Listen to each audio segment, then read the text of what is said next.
Assalamualaikum warahmatullahi wabarakatuh. Salam sejahtera untuk kita semua. Dalam video presentasi ini, kami kelompok 3 yang beranggotakan Dwi Amini, Hilal Abdul C.A., Priyatin, Siti Amanah, dan Yanik Ermawati akan mempresentasikan sebuah materi komunikasi pribadi dalam mata kuliah Manajemen Pemasaran Lanjutan. Apa itu komunikasi antar pribadi? Komunikasi antar pribadi adalah proses pengiriman dan penerimaan pesan-pesan antar dua orang atau di antara sekelompok kecil orang dengan beberapa efek dan beberapa umpan balik seketika. Di dalam suatu masyarakat, komunikasi antar pribadi adalah komunikasi yang dilakukan antara seorang dengan orang lain dalam suatu masyarakat maupun organisasi, bisnis, dan non-bisnis, dengan menggunakan media komunikasi tertentu dan bahasa yang mudah dipahami atau informal. Komunikasi antar pribadi tercipta karena satu, kesadaran dari dua pihak untuk mengamati keadaan masing-masing pihak. 2. Memberikan respon atas keadaan. Tanda terjadinya hubungan. 1. Sikap saling memperhatikan. 2. Saling memahami. 3. Penuh pengertian. 4. Keakraban. Menurut Jordan Research and Gregory Bateson dalam Lawrence dan Salman, komunikasi antar pribadi ditandai oleh adanya tindakan pengungkapan oleh seseorang pengamatan secara sadar ataupun tidak terhadap tindakan yang dilakukan oleh pihak lain dan kemudian melakukan kembali bahwa tindakan yang pertama sudah diamati oleh pihak lain. Karakteristik komunikasi antar pribadi. 1. Komunikasi antar pribadi dimulai dengan diri pribadi atau self. Persepsi komunikasi yang menyangkut pengamatan dan pemahaman berangkat dari dalam diri kita. Artinya, dibatasi oleh siapa diri kita dan bagaimana pengalaman kita. Contohnya, ketika kita berbicara dengan orang lain, maka kita akan mengungkapkan apa yang kita persepsikan. 2. Komunikasi antar pribadi bersifat transaksional. Anggapan ini mengacu pada tindakan pihak-pihak yang berkomunikasi secara serempak, menyampaikan dan menerima pesan. Contohnya yaitu ketika dua orang sedang berkomunikasi, tentu adanya saling bertukar pikiran, perasaan, dan lain-lain. Selanjutnya, komunikasi antar pribadi mencakup aspek-aspek isi pesan dan hubungan antar pribadi. Komunikasi antar pribadi masyarakat, adanya kedekatan fisik antar pihak-pihak yang berkomunikasi. Komunikasi antar pribadi melibatkan pihak-pihak yang saling tergantung satu dengan lainnya atau interdependent.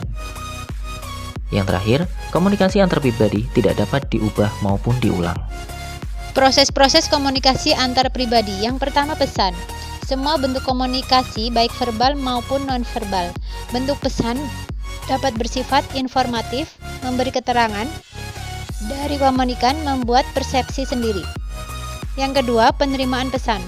Dalam suatu komunikasi antar pribadi, tentu pesan-pesan yang dikirimkan oleh seseorang harus dapat diterima oleh orang lain. Yang ketiga, efek. Efek mungkin berupa persetujuan mutlak atau ketidaksetujuan mutlak, atau mungkin berupa pengertian mutlak atau ketidakmengertian mutlak pula. Dengan demikian, si penerima tentu akan terpengaruh pula oleh pengirimnya. Yang keempat, umpan balik. Adanya umpan balik adalah pesan yang dikirim kembali oleh si penerima baik secara sengaja maupun tidak sengaja. Jenis-jenis komunikasi antar pribadi. 1. Komunikasi diadik atau diadik communication. Komunikasi diadik adalah komunikasi antar pribadi yang berlangsung antara dua orang, yaitu seorang adalah komunikator yang menyampaikan pesan dan seorang lagi komunikan yang menerima pesan. Komunikator memusatkan perhatiannya hanya kepada diri komunikan. Yang kedua yaitu komunikasi triadik atau triadic communication. Komunikasi triadik ini adalah komunikasi antara pribadi yang pelakunya terdiri dari 3 orang, yakni seorang komunikator dan 2 orang komunikan. Jika misalnya A yang menyampaikan komunikator, maka ia pertama-tama menyampaikan kepada komunikan B. Kemudian kalau dijawab atau ditanggapi, beralih kepada komunikan C. Selanjutnya adalah tujuan komunikasi antar pribadi. Yang pertama yaitu menyampaikan informasi, kedua berbagi pengalaman, yang ketiga menumbuhkan simpati, keempat melakukan kerjasama, yang kelima menceritakan kekecewaan atau kekesalan, dan yang terakhir atau keenam yaitu menumbuhkan motivasi. Untuk pembahasan selanjutnya yaitu efek komunikasi antar pribadi. Yang pertama ada keterbukaan. Kita harus terbuka pada orang lain yang berinteraksi dengan kita.